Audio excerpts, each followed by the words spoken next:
Assalamualaikum warahmatullahi wabarakatuh. Nama saya Argia Zahwalu Nabila dari kelas 12 IPA 2. Hari ini saya akan menjelaskan mind mapping pemberontakan PKI Madiun. Mulai dari kronologinya yang pertama itu kekecewaan terhadap perundingan Renville. Yang kedua, PKI bergabung dengan golongan kiri yang didirikan oleh Amir Syarifuddin. Yang kedua, selanjutnya yaitu ada latar belakang pemberontakan PKI Madiun. Sebenarnya apa sih itu latar belakangnya gitu kan? Kenapa bisa terjadinya pemberontakan PKI Madiun?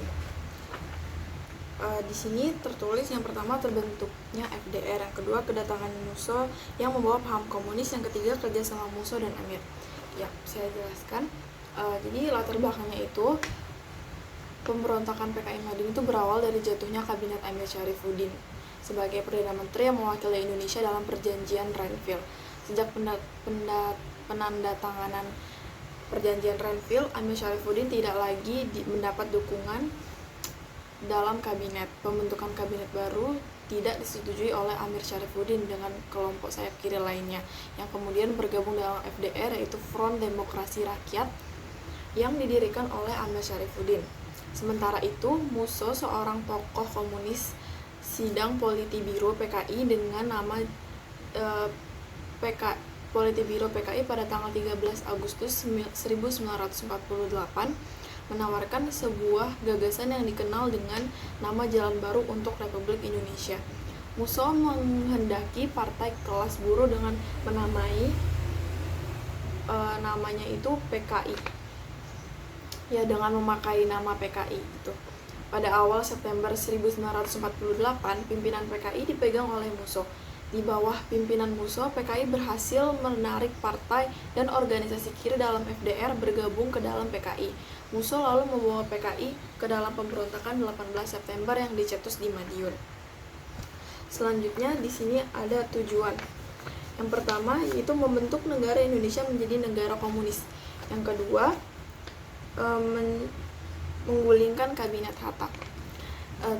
Jadi tujuan pemberontakan PKI ini itu adalah alasan utama PKI memberontak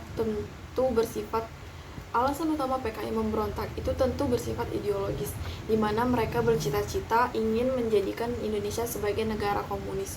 PKI juga ingin menggulingkan kabinet Hatta. Selanjutnya ada tokoh-tokoh yang terlibat atau yang berperan dalam pemberontakan PKI di Madiun ini. Tokoh dari pihak Indonesia yaitu Insinyur Soekarno dan Muhammad Hatta.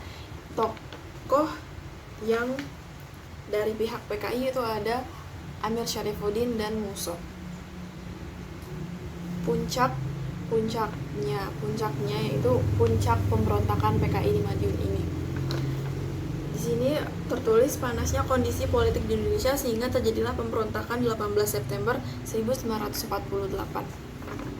Ya, puncaknya yaitu karena panasnya kondisi politik di Indonesia sehingga terjadilah pemberontakan 18 September 1948.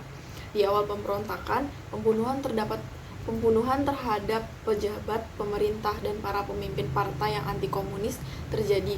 Kaum santri juga menjadi korban dari pemberontakan ini. Selanjutnya yaitu penumpasan atau akhir gitu. Tapi ya, divisi Siliwangi di sini tertulis penumpasan. Divisi Siliwangi mendesak mundur pemberontakan Musso dan Amir berhasil ditangkap. Ya, pasukan pemerintah yang dipelopori oleh divisi Siliwangi kemudian berhasil mendesak mundur pemberontak. Puncaknya adalah ketika Musso tewas ditembak dan Amir Syarifuddin ditangkap dan dijatuhi hukuman mati. Tetapi tokoh muda PKI seperti Aidit dan Lukman berhasil melarikan diri, yang mana mereka lah yang kelak di tahun 1965 berhasil menjadikan PKI kembali menjadi partai besar di Indonesia sebelum terjadinya peristiwa G30 SPKI 1965. Terima kasih, sekian. Wassalamualaikum warahmatullahi wabarakatuh.